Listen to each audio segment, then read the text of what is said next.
Sveiki, ar COP video skatītāji. Šodien viens pats, bez bērniem, es atnācis atkal uz Ventu un mēģināšu atkal ķert vēdzeles.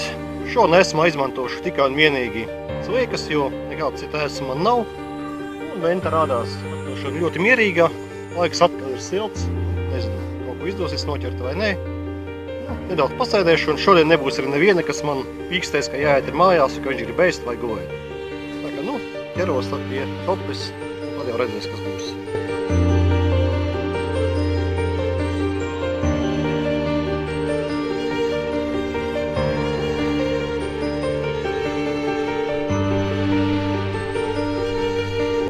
Jau 3 copes, bet rezultāts 0.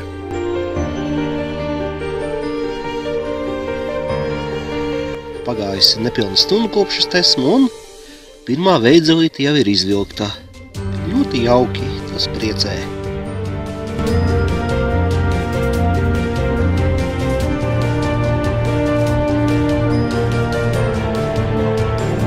Diemžēl šodien man ir piemeklējis neveikla rokas sindroms.